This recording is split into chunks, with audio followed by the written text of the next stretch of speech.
I want you to picture the classic Hollywood health reveal. I mean, you know the exact formula, Yes, remember, right? totally. It's a very specific script. Exactly. It Yeah. usually involves like a glossy magazine cover or maybe one of those beautifully lit television interviews. Right, with the soft focus. Yeah, the celebrity looks perfectly styled. They're probably wearing, a serene monochromatic outfit. Usually white or beige. Yes. Sitting on a plush sofa, the lighting is just perfect, and they look right into the camera with this brave smile. And they tell you all about the battle they just fought. Right. But crucially, they tell you about the battle they just won. They're glowing, they're triumphant. They've learned profound life lessons. Exactly. And now they're back, better than ever, ready to just inspire you with their polished resilience. It is, it's a deeply ingrained cultural script. I mean, sickness in the public eye is almost always packaged as this temporary detour. Yeah, bump in the road. Right, on the road to a triumphant comeback.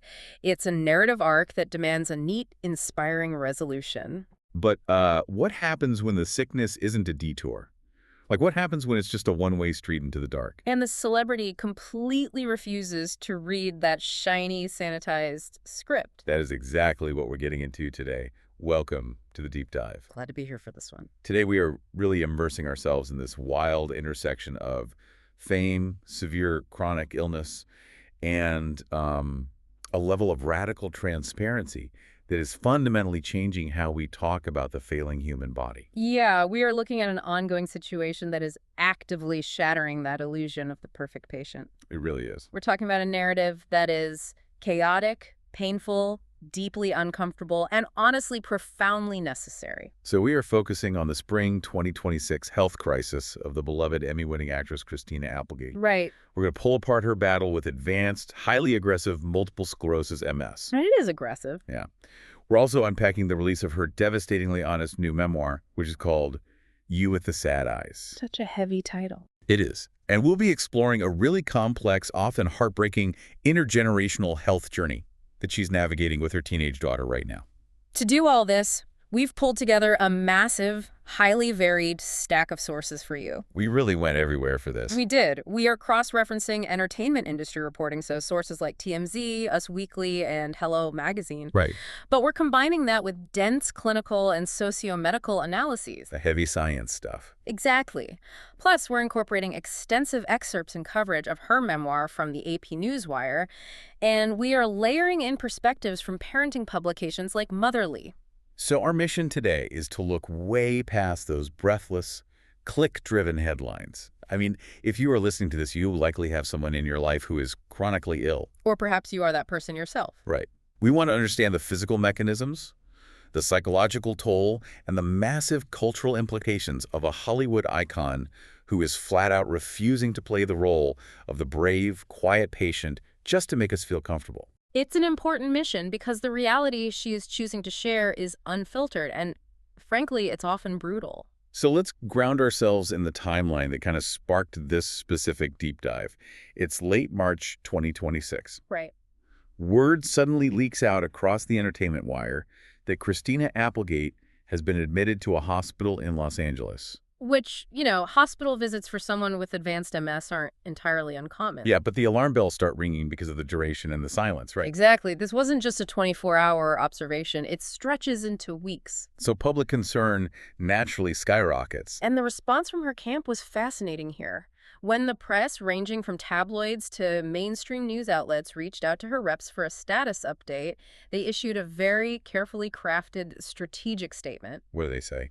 They essentially said, we have no comment regarding the specifics of her current location or any medical treatments she may or may not be receiving. Wait, I'm stuck on something right out of the gate here. Why is a standard no comment such a massive red flag? I mean, PR teams say no comment all the time to protect privacy. Yeah, they do, yeah. So why did this specific denial send the entertainment and medical community into an absolute panic? Well, context is everything. You have to look at the patient's established baseline of behavior. Okay. For the last several years, Christina Applegate has been the absolute antithesis of no comment. Right. She's an open book. She has been hyper transparent. I mean, she hosts a podcast literally dedicated to oversharing the most intimate, embarrassing, and painful details of her disease. So true. When a patient whose entire public ethos is built on radical, immediate honesty suddenly goes behind a wall of total silence, you aren't just looking at a desire for privacy. What are you looking at then? You are looking at a severe clinical stabilization period. Wow. Okay, that makes total sense. The silence isn't a PR strategy, it's a symptom of the severity. Exactly. Her podcast, Messy, went on an abrupt hiatus. Her social media, where she is usually highly active and engaged with the chronic illness community, just went completely dark. Oh, scary. Her representatives pointed to her long, well-documented history of complicated medical conditions and asked people to refer to her book, but that was it. Nothing else. Right. The silence was an institutional protective measure for a patient who is likely physically incapable of communicating. So to really grasp the gravity of a multi-week hospital stay for her in the spring of 2026, we can't just look at the headlines. We have to look under the hood. We really do. We need to understand the absolute warfare happening inside her central nervous system. So I want to try and visualize this because the standard medical explanations can feel very dry. Please do. Mm-hmm. How are you picturing the pathology of MS here? Okay, think of your body as a massive, ultra-modern city. Okay. Your brain is the central dispatch station. Yeah. And your nervous system is this incredibly complex network of high-speed train tracks connecting to every suburb, every neighborhood, every single house. I like this. Now, these tracks are protected by heavy concrete tunnels. That's the myelin sheath, the protective coating around your nerves. Right. Clinically, that's a lipid-rich, fatty substance that insulates the nerve fibers. Perfect. But in multiple sclerosis, this catastrophic communication error occurs. The city's own elite security force, meaning the immune system, suddenly stops recognizing those concrete tunnels as vital infrastructure. It misidentifies them. Exactly. Instead, it flags them as foreign invaders. Yeah. So the security force brings in heavy machinery and actively starts blasting away the concrete tunnels, leaving the raw train tracks totally exposed to the elements. That is a highly accurate way to visualize demyelination. Okay, good. And it explains exactly why the symptoms are so unpredictable. When those tracks are exposed, the high speed trains the electrical impulses from your brain. They can't travel smoothly anymore. They just crash. They derail, they slow down to a crawl, they spark and short circuit, or the tracks are severed entirely and the train never even reaches the destination. Which means, like, the brain yells, move the leg, the signal leaves the dispatch center, hits a damaged section of track, and just dissipates into nothing. Right. And the leg doesn't move. Precisely. Now, let's apply this to the clinical analysis we have on Applegate-specific progression. Yeah, let's get into the specifics. The sources indicate a highly aggressive pathophysiology. She has reported having over 30 sclerotic lesions. Wait, over 30. Can you break down what a lesion actually is in this context? Because we hear that word a lot. But what is physically happening in the brain or spinal cord? Okay, so when your immune system attacks that myelin, that concrete tunnel you mentioned, it creates intense localized inflammation. Right. Once the attack subsides in that specific spot, the body obviously tries to heal it, but it can't rebuild the pristine myelin. Instead, it lays down thick, rigid scar tissue. Wow. That scar tissue is the sclerosis in multiple sclerosis, multiple meaning many, sclerosis meaning scars. So she has over 30 distinct areas in her central nervous system where the conductive tissue has been permanently replaced by dense, non-conductive scar tissue. It's basically a permanent roadblock. Yes. And this specific heavy burden of lesions explains the rapid onset and escalation of her symptoms, which she first started experiencing back in 2021. Right, when she was filming the final season of her hit Netflix show, Dead to Me. Exactly. And the early warning signs were so insidious. She mentioned that the toes on one foot started getting numb. Just numb toes. Then the balls of her feet felt weird. Which, if we are being completely honest, most of us would completely ignore. Oh, absolutely. I mean, if you are a 50-year-old working actor pulling 14-hour days on a soundstage, numb toes do not scream incurable neurological disease. No, not at all. You think, oh, I'm wearing bad shoes, or I pinched a sciatic nerve, or, I'm just getting older. And that is the tragic reality of early MS diagnosis. The symptoms masquerade as mundane aches and pains. But because her disease profile was so aggressive, it didn't stay as numb toes for long. The demyelination was cascading. Yeah, I read she started losing her balance and literally physically falling over on set. Yes, she was struck by this overwhelming, crushing need to sleep constantly. And it happens so fast. Within a shockingly short window, she went from ignoring a tingling foot to requiring a wheelchair just to get from her trailer to the set. Just because her legs simply could not carry her that distance. Right. I mean, imagine the terror of your body betraying you at that speed, in real time, while you were trying to anchor a massive television production. It's unimaginable. But the sources provide even more granular detail about her daily reality in 2026, and it is jarring. She's very open about it. She doesn't speak in medical abstracts, you know. She speaks in stark, brutal realities. She said her entire world, her entire life, has, quote, shrunk to the size of a king-sized bed. It's a profound loss of geography. It really is. I mean, she describes how the MS has traveled down into her hands now. The nerve damage causes cramping so violent and severe that she can't even grip a television remote. Let alone hold her phone to send a text message. Exactly, and navigating her own home. She frankly admitted that she gets around by sitting on the floor and scooting down the stairs on her butt. Because attempting to walk downstairs with legs that suffer from severe spasticity and numbness is a literal death trap. Yes, it's so dangerous. And that actually brings up the hidden metabolic cost of this disease, which is perhaps the most difficult thing for healthy people to understand. Okay, unpack that.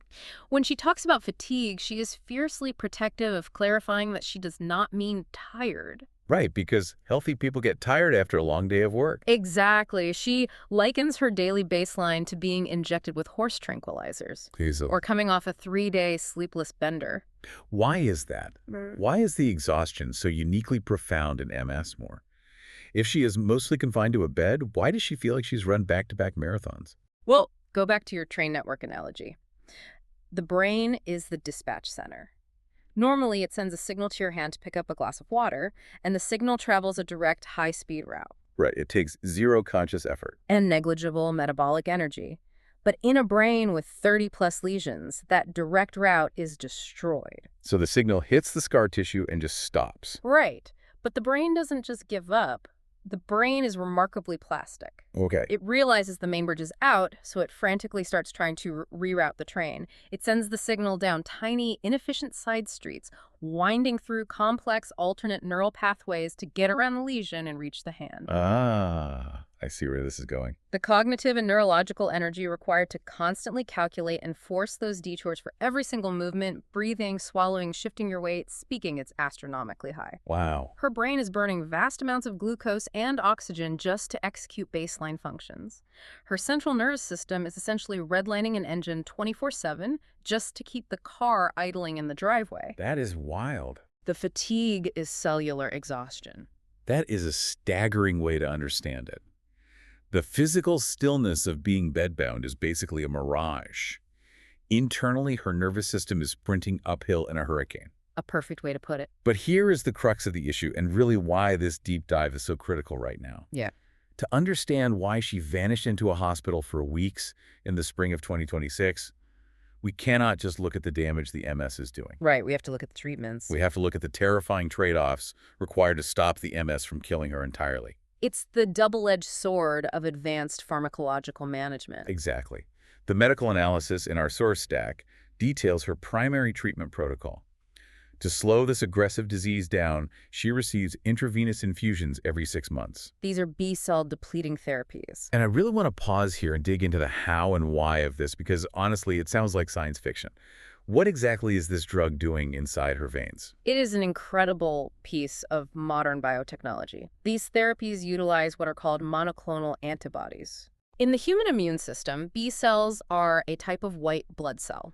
They are essentially the military's intelligence officers. Right. They identify threats, create antibodies, and tag targets for destruction. But in MS, as we established, these B cells are corrupted. They start incorrectly tagging the myelin in the brain and spinal cord as a deadly threat. Perfectly stated. So how do you stop them? You can't just tell them to stop. You have to eliminate them. Wow. The infusion Applegate receives contains lab-engineered antibodies. These antibodies are designed to hunt for one specific protein marker called CD20, which is exclusively found on the surface of mature B cells. Okay, so it's like giving a molecular bounty hunter a highly specific wanted poster. Like, find any cell displaying the CD20 flag and destroy it. Yes. The drug floods her system, hunts down the CD20 positive B cells, binds to them, and essentially triggers their destruction. And does it work? It is incredibly effective. It dramatically reduces the inflammatory attacks on her central nervous system. It slows the progression of the disease, limits the formation of new lesions, and preserves whatever neurological function she has left. Okay, but I have a massive glaring question here. Go for it. If this drug is systematically hunting down and assassinating her body's immune intelligence officers, Yeah. how does she survive the outside world? Yeah. Because she has stated herself, quite bluntly, quote, "These infusions kill all my B cells." If her B cells are gone, doesn't that mean her humoral immune response, like her ability to fight off everyday infections, is essentially zero? You've hit the exact terrifying core of the issue, I yes. knew it. By eliminating the rogue B cells to save her brain, the medical treatment functionally dismantles a massive pillar of her immune system. She is placed in a state of chronic, profound, medically induced immunosuppression. So if we use a different analogy here. It's like realizing the heavily armed security guards inside your house have lost their minds and are shooting up the drywall from the inside. To save the house from collapsing, you fire all the guards and lock them out. The house stops taking internal damage, but now you have zero security system. None. The front door is wide open, and literally any passing threat, a stray dog, a burglar, a gust of wind, can just wander in and cause devastation. That is exactly it. And this isn't a theoretical risk. It is a daily, life-threatening tightrope. Yeah. Things that a healthy, immunocompetent person would fight off without even realizing it. A minor viral exposure at the grocery store, a low-grade bacteria in a salad, a standard urinary tract infection, they can rapidly escalate into deadly systemic emergencies for her. Because her body simply cannot mount a defense. It has no intelligence officers to sound the alarm. Which brings us to the incredibly harrowing story from August 2025, which perfectly illustrates the danger of this open-door security flaw. Oh, the European flight incident. Yes, in August of 2025, she was flying back to Los Angeles from Europe. It's an 11-hour flight. A long time to be stuck in a tube. Right. And she recounted feeling profoundly unwell the entire trip. She described it as feeling up and down, dealing with intense stomach issues, shivering, just an overwhelming sense that something was deeply wrong in her body. From a clinical perspective, what she was experiencing on that flight was the prodromal phase of a massive systemic infection. The warning sirens were going off. But how does a flight trigger that? Or, like, was she already sick before she got on? It's likely a combination. Think about the environment of a long-haul flight for someone who is severely immunocompromised and mobility impaired. Right, the recirculated air. Exactly, which increases viral and bacterial exposure. But you also have the physical difficulty of getting to the tiny airplane bathroom when you can barely walk, Oh, man. which often leads to patients severely restricting their fluid intake to avoid having to get up. Which leads to dehydration and urinary stagnation. Exactly. Urine pooling in the bladder for hours creates a perfect warm breeding ground for bacteria. And without B cells to sound the alarm. Right. Without them to neutralize a minor bacterial presence early on, that bacteria can rapidly ascend from the bladder, up the ureters, and directly into the kidneys. And because she is fiercely attuned to her body's fragile baseline, she didn't just go home and sleep it off when the plane finally landed in LA. Thank goodness she didn't. The sources note incredible self-advocacy here. She went straight from LAX to the emergency room. She planted herself in the hospital and absolutely refused to be dismissed. She literally demanded answers, telling the staff, "Don't just leave me there, give me meds and say, you feel better now, you're going home. I want to know why this is happening." And it is a profound blessing that she fought for herself. Why? What would have happened? Well, the standard triage protocol might have looked at her, seen some vague abdominal distress, given her fluids, and sent her home. Because she didn't have the typical immune markers of a massive infection. Exactly. But her instincts were dead on. By 2 a.m. the next morning, the situation had escalated into a terrifying crisis. Yeah, she was screaming in agony. She described the pain as so acute she believed her appendix was actively rupturing.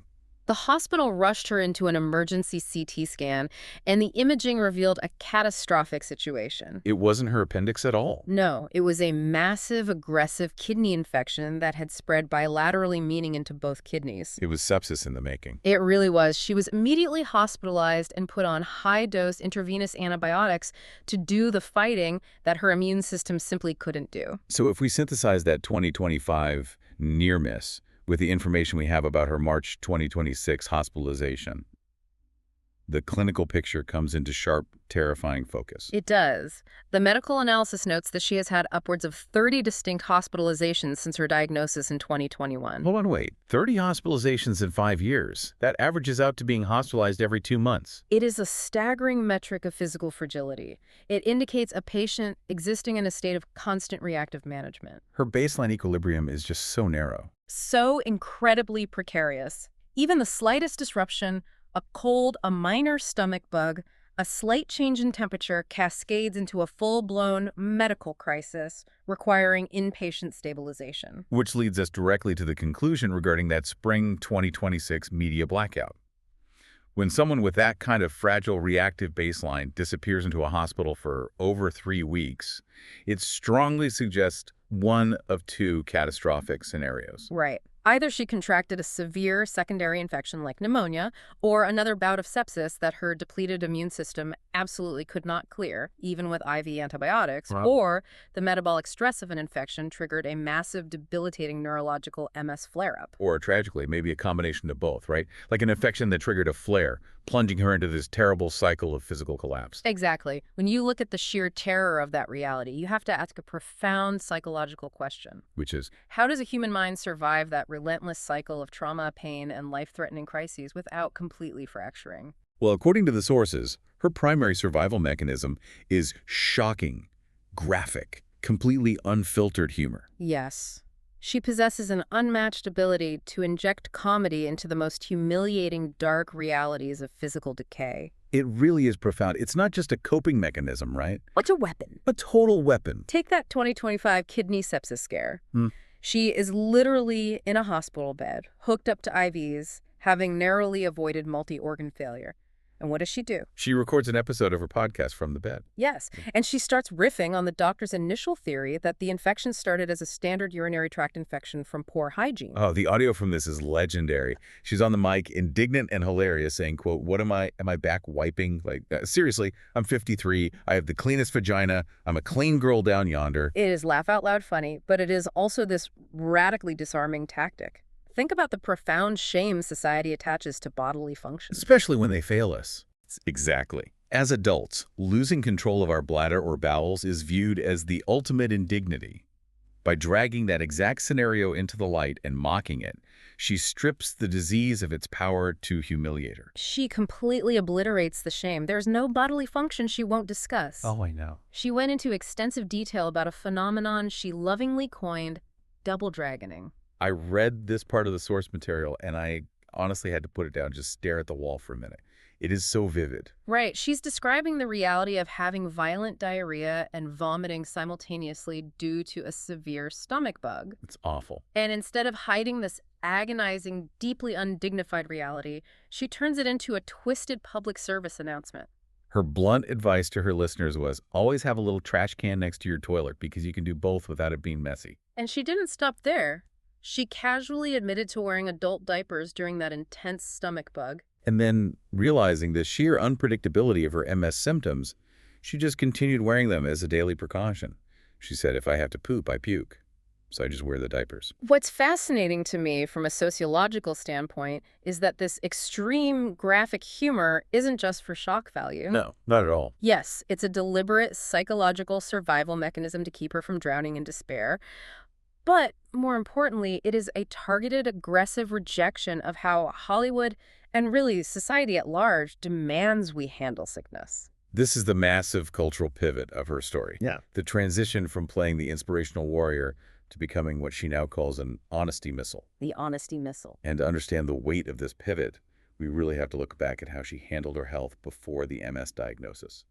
Because she has been through the Hollywood illness machine before. She has. In 2008, when she was just 36 years old, she was diagnosed with breast cancer. Right. She underwent genetic testing and discovered she carried the BRCA1 genetic mutation, which significantly increases the risk of breast and ovarian cancers.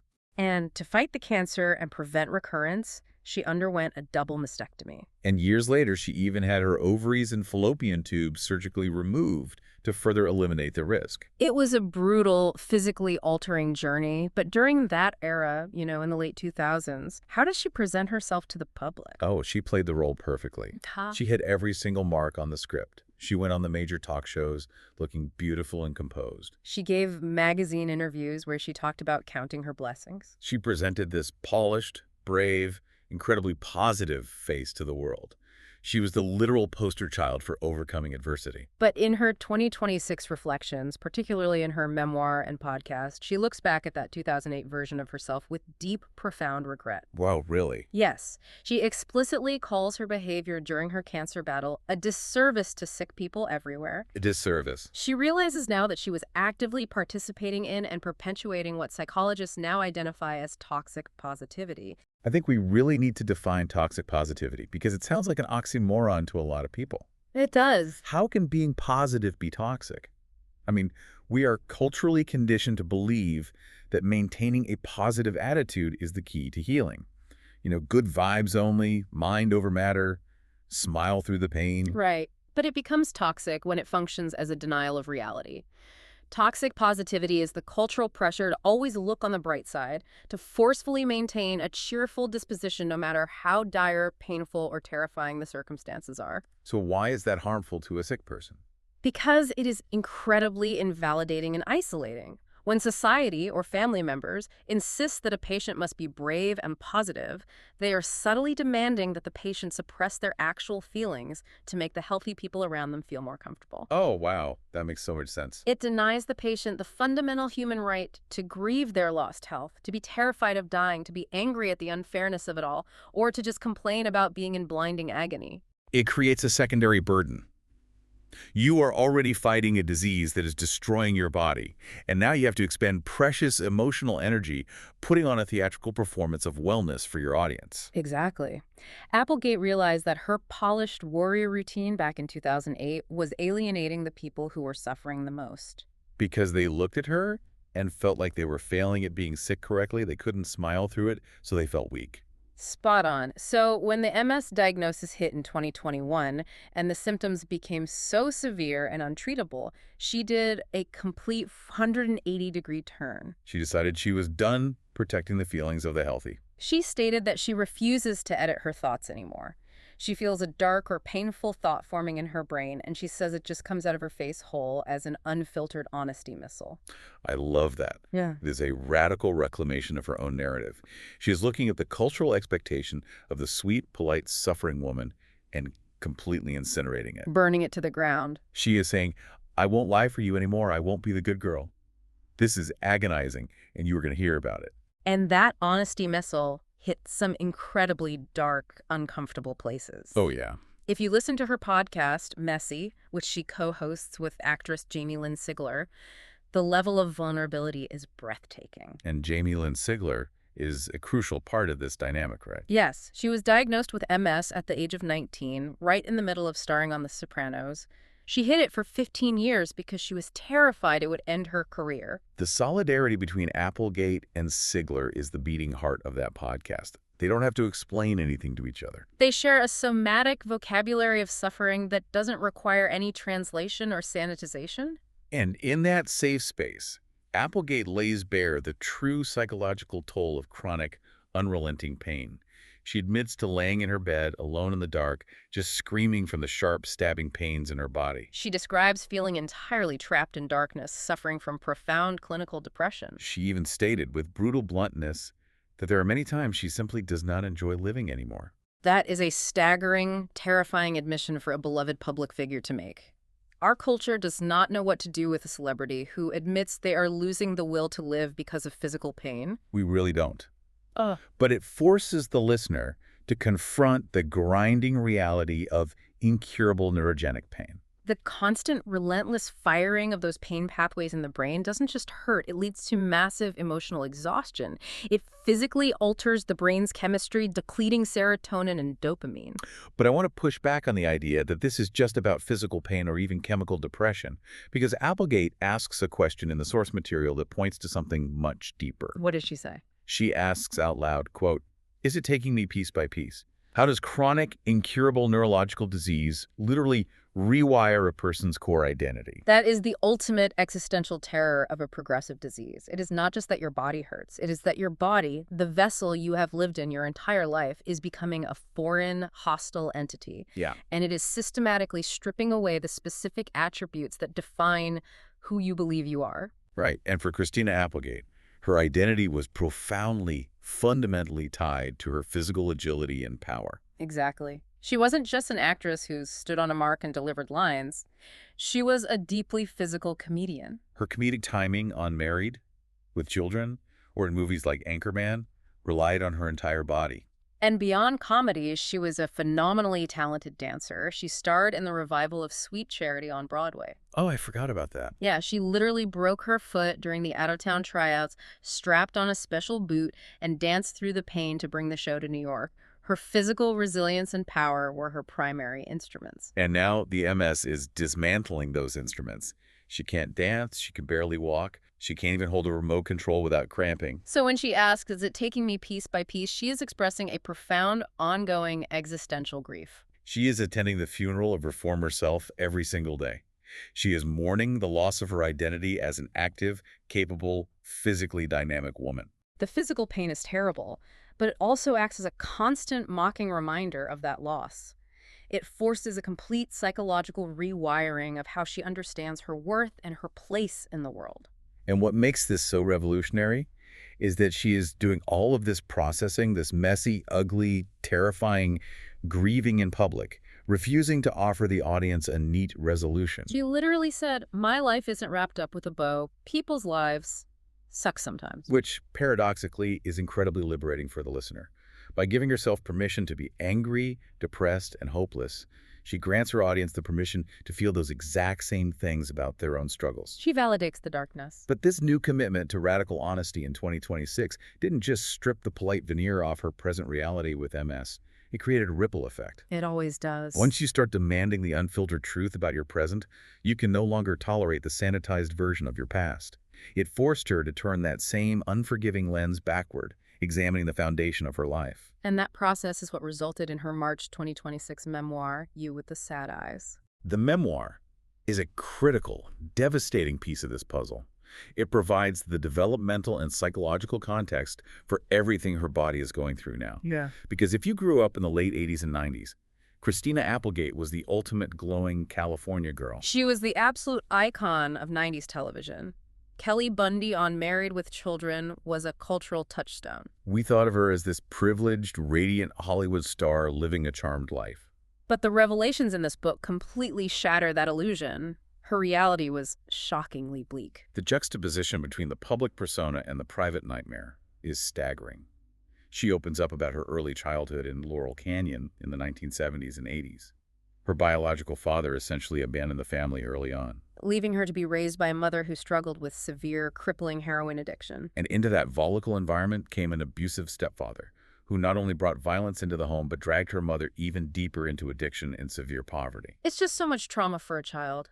She writes about a time in her childhood that was so profoundly impoverished that she remembers feeling absolute elation just because they had hamburger buns for dinner. Not hamburgers. Just the buns. Now, if we connect this childhood history to the clinical medical analyses in our source stack, a massive aha moment emerges. Really? This isn't just a sad Hollywood backstory meant to sell books. It is clinically, biologically relevant to her 2026 MS crisis. Wait, are you saying her childhood trauma physically caused her multiple sclerosis? It is a major, highly researched clinical hypothesis in the field of psychoneuroimmunology. Psychoneuroimmunology. There is a massive body of evidence linking AC's adverse childhood experiences, like profound instability, poverty, a parent with substance abuse, and domestic violence, to autoimmune susceptibility decades later in adulthood. I want to really dig into the mechanism of this. How does a stressful childhood alter the immune system 40 years later? Think about the body's stress response.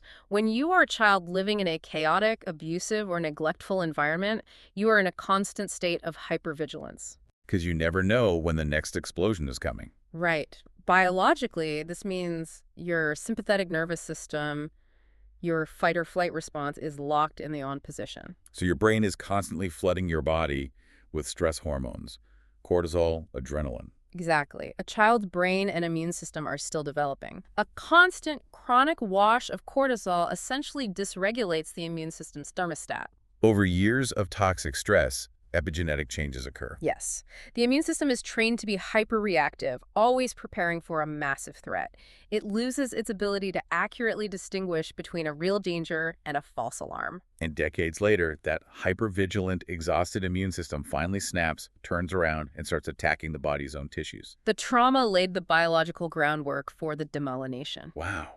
The systemic inflammation caused by chronic childhood trauma creates a state of long-term physical fragility. Her body had essentially been fighting a war on multiple fronts since she was a toddler. And then, instead of finding peace, she gets thrust directly into the machinery of 1990s Hollywood, which brings an entirely new brand of trauma. Oh, the dark side of Hollywood success doesn't even begin to cover the adult chapters of this memoir.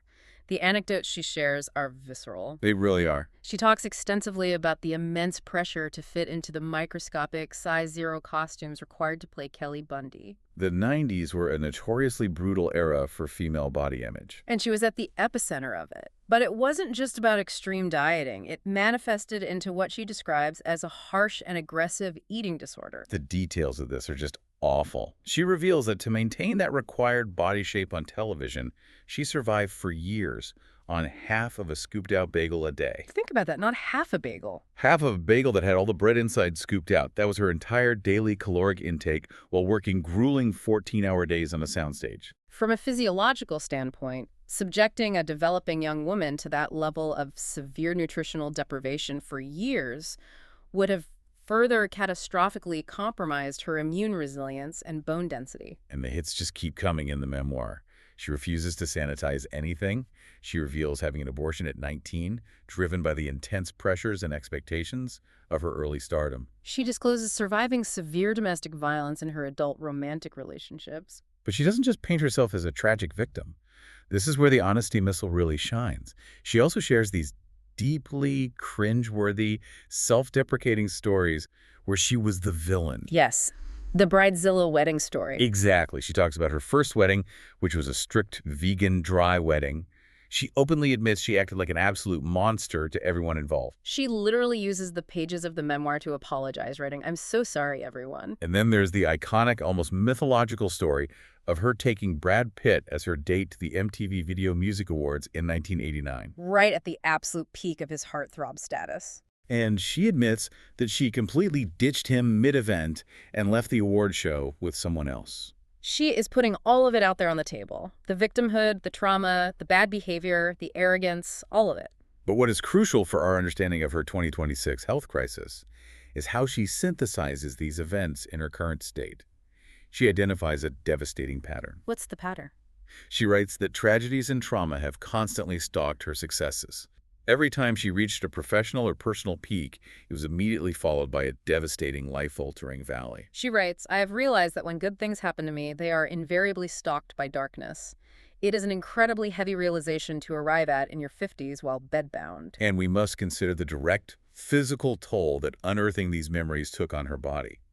The sources note that because she cannot write or type due to the MS in her hands, she recorded over 100 hours of audio from her bed to draft this memoir. Think about the emotional and cognitive energy required to do that. Reliving your mother's heroin addiction, the abuse, the eating disorders, the violence. Digging up suppressed memories doesn't just happen in the mind, it happens in the body. Exactly. The physiological stress response of processing severe, unresolved trauma perfectly mirrors the stress response of fighting a biological infection. Her heart rate elevates, cortisol spikes, inflammation surges. And she is doing this while her brain is already redlining just to reroute signals around 30 MS lesions. She literally had no energy reserves to spare.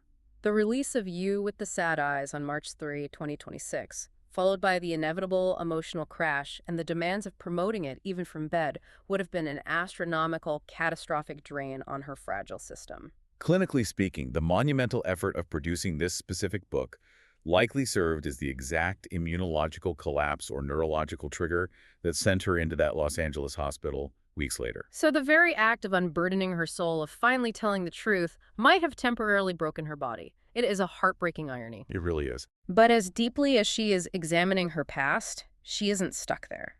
She's intensely, fiercely focused on the present. And this brings us to what I believe is the most poignant and complex aspect of this entire deep dive. The parallel health journey she is navigating with her teenage daughter, Sadie. Right. This is where the narrative shifts from a story of a single patient battling a disease to a complex study of a family ecosystem under extreme pressure. Intergenerational chronic illness alters the entire gravity of a household. We're talking about Sadie Grace Lenoble, Applegate's daughter with her husband, musician Martin Lenoble. She is the teenager who is coming of age exactly as she is watching her mother slowly lose her physical abilities. Sadie spoke on the podcast, and her perspective is devastating. She said, "It was hard seeing my mom lose a lot of the abilities she used to have in my childhood. We would dance in her room for hours." And right in the midst of navigating the grief of her mother's decline, Sadie gets struck by her own medical thunderbolt. Sadie is diagnosed with POTS. Postural orthostatic tachycardia syndrome. I want to make sure we really explain this clearly because POTS diagnoses have skyrocketed in recent years, especially post-viral. But it remains incredibly misunderstood by the general public. We need to explain what is physically happening in our body. Let's break down the dysautonomia of it. Your autonomic nervous system is essentially your body's autopilot. It controls all the things you don't think about: digestion, breathing, pupil dilation, and your heart rate and blood pressure. Right. So normally when a healthy person is lying down and then stands up, gravity instantly pulls their blood downward into their legs. But the autopilot kicks in within milliseconds. Baroreceptors in the blood vessels detect the drop in pressure. They signal the autonomic nervous system to instantly tighten the blood vessels in the legs, and the heart beats slightly faster to pump the blood back up against gravity to the brain. You stand up and nothing happens, you feel fine. But in POTS, that autopilot system is deeply dysfunctional. The communication breaks down. When Sadie stands up, the blood vessels in her lower extremities fail to constrict. They stay wide open. So gravity wins. Gravity wins entirely. The blood rapidly pools in her legs and abdomen. Because the blood is trapped down there, blood pressure drops, and oxygen-rich blood stops reaching her brain. And the heart panics. Exactly. The heart realizes the brain isn't getting oxygen, so to compensate for the lack of blood volume returning to it, the heart rate absolutely skyrockets. That's the tachycardia. It beats furiously trying to circulate blood that is stuck in the legs. Which leads to a cascade of terrifying physical symptoms. Extreme dizziness, severe brain fog, visual disturbances, chronic fatigue, heavy, weak legs, and frequently full syncope fainting. Sadie described her exact experience perfectly on the podcast. She said, "When I stand up, I get really, really dizzy, and my legs get really weak, and I feel like I'm going to pass out. And I have fainted before." But what makes Sadie's story so enraging is what happened before she got that official diagnosis. She experienced something that is a systemic, well-documented crisis for adolescent girls with chronic illness. The dreaded medical gaslighting. Yes, Sadie talked about going to the school nurses over and over because she felt so incredibly sick and was in physical distress. And the adults tasked with caring for her accused her of lying. They dismissed her physical symptoms entirely, telling her she was just faking it to get out of class or writing it off by saying it's probably just anxiety. It is infuriating. The immediate default to the hysterical female trope. A teenage girl says, "My heart is racing, I can't stand up, I'm dizzy," and the medical establishment immediately translates that to, "She's having a panic attack, it is all in her head." But look at the cruel irony of this specific situation. At home, the mother is an Emmy-winning actress whose real agonizing illness is highly visible to the entire world. Everyone believes Christina Applegate is sick. But the teenage daughter is accused of acting sick by the very people supposed to protect her at school. The contrast is stark. And the psychological damage of being told that your physical suffering is imaginary, that you are just crazy or lazy, is profound. Sadie mentioned that it hurt her physically and emotionally, calling the nurse's behavior rude, which honestly is a teenager's very polite way of saying it was traumatizing. But there is a silver lining to this shared suffering. The mutual experience of chronic illness, and specifically the shared struggle of trying to get people to understand an invisible, unpredictable pain, created an incredibly deep, synergistic bond between mother and daughter. They share a somatic vocabulary now. Sadie noted that her own POTS symptoms actually gave her a window into her mother's MS-DO. Because POTS can cause neurological misfires and adrenaline surges, Sadie experiences tremors. She said that having her own tremors made it so much easier for her to understand what her mom was complaining about when the MS tremors hit. She realized that if she didn't have POTS, She might lack the capacity to fully grasp her mom's physical reality. Applegate took that empathy a step further with a brilliant tactile lesson. To help Sadie understand the specific, agonizing gravity of MS, Applegate actually took balloons, filled them with heavy sand, and put them inside Sadie's shoes. Wow, that's visceral. It was a physical demonstration of the heavy, dragging, dead-weight sensation of trying to walk with demyelinated nerves. Sadie wore them and said it was a very uncomfortable experience. It bridged the gap between sympathy and true physical empathy. But while that empathy is beautiful, it also highlights the profound, deeply uncomfortable role reversal happening inside that house.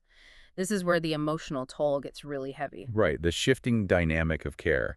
Sadie is constantly asking to push her mom's wheelchair. She says, please, Mom, let me push your wheelchair. But Applegate fiercely resists. She deflects with humor, telling Sadie she's a terrible driver who will run her into a wall, and insists that a hired caretaker do it. But Sadie wants to help. She actively wants to step into the caregiver role. This creates a deeply painful psychological tension that family therapists call the caregiver-patient loop. Applegate is suffering from intense, overwhelming mom guilt. She spoke so candidly about this guilt. She feels terrible when she can't be the active physical protector. She sees the look of disappointment and fear in Sadie's eyes when Applegate can't even walk down the hall to say goodnight or stand in the kitchen to make her food.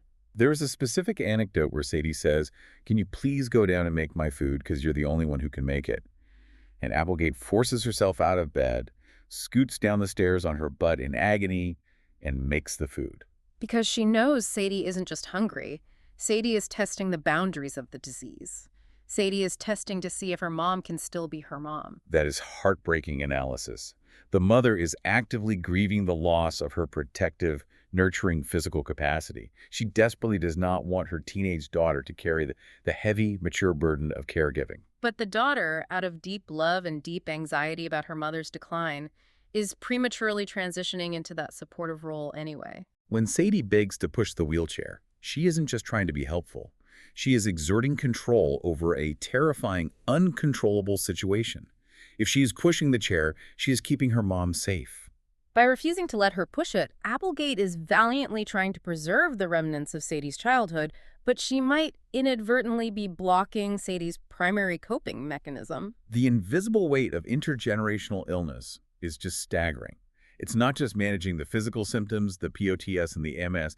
It is the complex emotional gymnastics required to love each other through the decay of the traditional parent-child dynamic. But Applegate's maternal instinct, her fierce desire to protect her daughter, doesn't stop at their front door. It seems to have catalyzed something much larger. It translates into a broader mission to protect and support the entire MS community. Yeah. She takes all this personal pain, all this domestic struggle, and she weaponizes her massive celebrity platform for the greater good.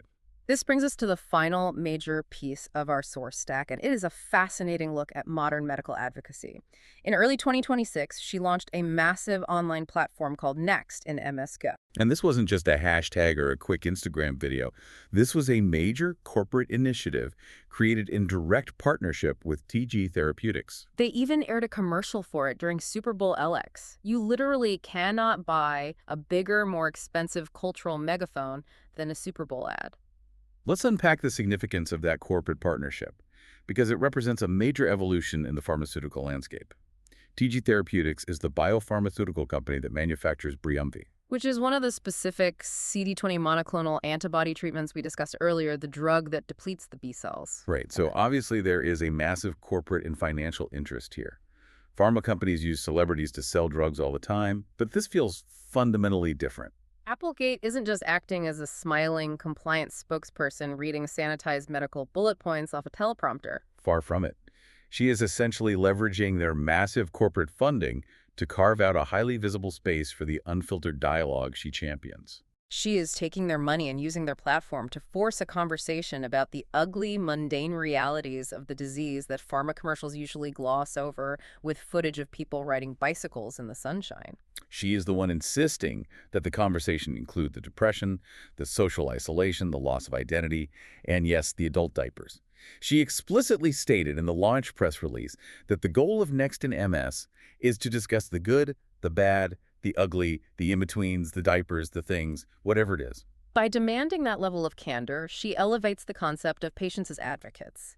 They are no longer treated as just passive, grateful recipients of expensive therapies. She is demanding that patients actively shape the public and medical discourse around how those therapies and the disease itself are actually experienced in the real world behind closed doors. She is forcing the pharmaceutical industry to acknowledge the holistic reality of the patient, not just the clinical endpoints of their drug trials. Between the raw intimacy of the Messy podcast, the devastating historical context of the memoir You with the Sad Eyes, and the massive institutional reach of the Next in MS platform, Applegate is executing a highly coordinated, multi-pronged strategy. And it all points to one primary stated goal, making sure people feel less alone. She stated very clearly that she didn't want her story or her advocacy to be a big violin scratching for her life. She didn't want pity. She wanted to be a real, messy reflection of survival. And what is the ultimate impact of all this?